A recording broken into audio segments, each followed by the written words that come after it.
Hello, my dear students. I'm Zainab Hassan and I'm your science teacher. So, students, how are you all? I hope you all are very good at your home. So, in our last video, we have completed chapter 8 How do organisms reproduce up to the fertilization in sexually reproducing plants. So, today we'll start the sexual reproduction in animals. And in this section, we have to study about the sexual reproduction in human beings. Human beings में sexual reproduction हमें study करना है. तो human beings में क्या होता है? In human beings the male gamete is known as sperm, whereas the female gamete is known as egg और the ovum. Okay, and the singular of the ovum is ova. जो male gamete होता है human beings में उसका नाम sperm होता है और जो फीमेल गैमीट होता है उसका नाम होता है एग या फिर ovum. Now before studying that we have to just study about the puberty. Puberty क्या होता है? It's a age at which sex hormones begin to be produced.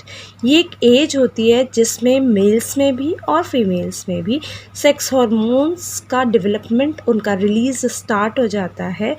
Due to which what happens, some secondary sexual characteristics are produced in males and females. Males और females या girls और boys में एक as ऐसी आती है जिसमें sex hormone release होने लगते हैं, प्रोड्यूस होने लगते हैं और जिसकी वजह से उनकी बॉडी में सर्टेन चेंजेस आते हैं. Okay, so this age in boys starts from 13 years or the period is 13 to 16 years, and in girls this period is 10 to 14 years.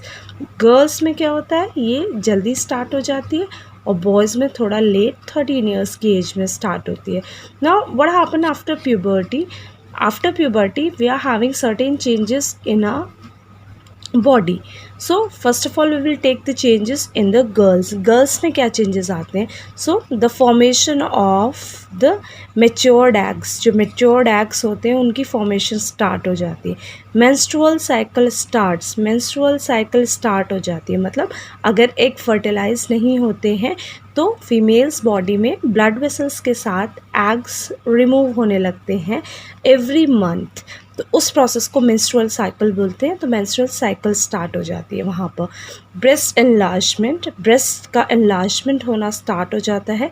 Excessive hair growth in pubic regions. जो pubic regions होते हैं, genital areas होते हैं, वहाँ पर hair growth access में होना start हो जाती है. Extra fat deposition.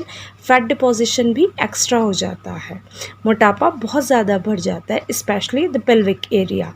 Release of oestrogen and progesterone. ये दो हार्मोन्स होते हैं जो फीमेल्स में रिलीज़ होते हैं. ऑएस्ट्रोजन जो कि सेकेंडरी सेक्सुअल कैरेक्टरिस्टिक्स के लिए रिस्पॉन्सिबल है, क्योंकि हार्मोन रिलीज़ हुआ है कौन सा? ऑएस्ट्रोजन. इसी वजह से ये सारे चेंजेस गर्ल्स की बॉडी में आने स्टार्ट होते हैं प्यूबर्टी में.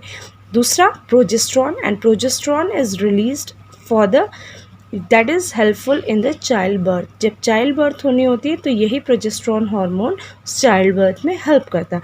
Now the changes in boys. अब बॉयज़ में क्या चेंजेस होते हैं? Change in voice. Voice change होना स्टार्ट हो जाती है. गर्ल्स में भी there is a change in voice also. Excessive hair growth. Hair growth ज़्यादा हो जाती है. Formation of sperms. वहाँ एग्स बनते थे, यहाँ पर स्पर्म बनना स्टार्ट हो जाएंगे. Release of testosterone. यहाँ जो हार्मोन रिलीज़ होगा उसका नाम होगा testosterone. Broadening of chest. Chest broaden होना स्टार्ट हो जाएगी. Extra muscular growth. Muscles formation ज़्यादा हो जाएगी. और बॉयज़ और गर्ल्स दोनों में ही ऑयल स्किन पे ज़्यादा प्रोड्यूस होने लगेगा, जिसकी वजह से पिंपल्स आना स्टार्ट हो जाएंगे. Hope it is clear. Now we have our next topic and that is male reproductive system. अब हमारा next topic है male reproductive system. Male reproductive system में क्या होता है? It consists of the following parts. जो human male reproductive system होता है उसके अंदर following parts होते हैं. The first one is testes, and it is involved in the production of sperms and release of the testosterone. Production और storage जो होता है स्पर्म का वो टेस्टिस में होता है, जो कि एक एंडोक्राइन ग्लैंड है मेल्स में. And release of testosterone. ये हार्मोन रिलीज़ करता है testosterone. Now we have the vas deferens. Vas deferens क्या होती है? वास डिफरेंस एक ट्यूब लाइक स्ट्रक्चर होता है that helps in the transfer of sperm from testis to other parts. Testis से अदर पार्ट्स तक ले जाने के लिए एक ट्यूब लाइक स्ट्रक्चर होता है, उसे वास डिफरेंस बोलते हैं. Now we have the prostate gland. Prostate gland क्या होता है? It is a gland which provides nutrition to the sperm, जो स्पर्म को न्यूट्रिशन प्रोवाइड करता है.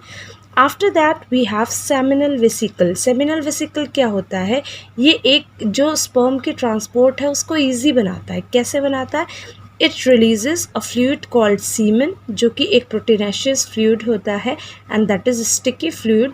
और वो क्या करता है? स्पर्म का ट्रांसपोर्ट स्टिकी होने की वजह से ईजी कर देता है. Now we have the next one and that is scrotum. Scrotum क्या होता है? This is the outer covering of the testis and it regulates the temperature for the sperm formation.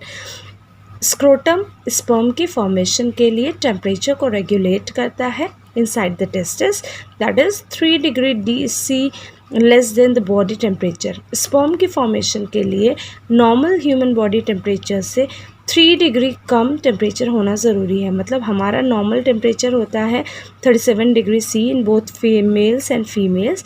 तो मेल्स में अगर 34 डिग्री सी 3 डिग्री सेंटीग्रेड इससे कम है temperature, तभी sperm की फॉर्मेशन होगी. And for that purpose this test scrotum and the testes lie outside the abdominal cavity. Now we have the epididymis. Epididymis is a connection where the temporary storage of sperms takes place. कुछ time के लिए जो होती है sperm की storage epididymis में होती है. So these are the parts of male reproductive system. You have to prepare its diagram also and its labeling. I'll provide you that. Now we have the female reproductive system. इसके बाद हमारे पास आ जाता है female reproductive system. Female reproductive system में क्या होता है? Ovaries, a pair of ovaries there. It is involve in the production storage of eggs. Ovary में एग्स और जो है एक्स की स्टोरेज ऑफ प्रोडक्शन होता है. रिलीज ऑफ ऑएस्ट्रोजन, जो हार्मोन होता है ऑएस्ट्रोजन प्रोजेस्ट्रॉन, उनका रिलीज भी ओवरी करती है. We have the second part and that is fallopian tube. Fallopian tube आता है उसके बाद. ये फिलोपियन ट्यूब क्या करता है? It's a site of fertilisation. Male female gamete जब फ्यूज़ होते हैं तो वो फर्टिलाइजेशन की जो प्रोसेस कहलाई जाती है and that takes place inside the oviduct of fallopian tube. Uterus में क्या होता है? Uterus the site of growth and implantation of zygote. जो जाइगोट ओविडक्ट में बन जाता है वो यूटेरस में जाके इम्प्लांट हो जाता है और वहीं पर उसकी फुल ग्रोथ होती है. सर्विक्स. सर्विक्स क्या है?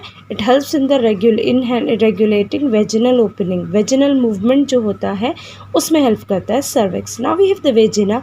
And what is vagina? It is a female reproductive part which receive sperms from the males body. जो मेल्स बॉडी से स्पर्म्स को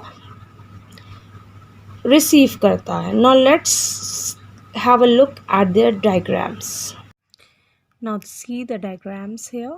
The first one is female reproductive system and it has the two ovaries, oviduct, uterus, cervix and vagina, and the functions of all these parts I've explained you. Now we have the male reproductive system. In that we have testis, vas deferens, epididymis, scrotum, prostate gland and the seminal vesicles. So learn their functions and go through all these diagrams and draw the diagrams and write the notes in your fair notebook. Till then, have a very wonderful day ahead.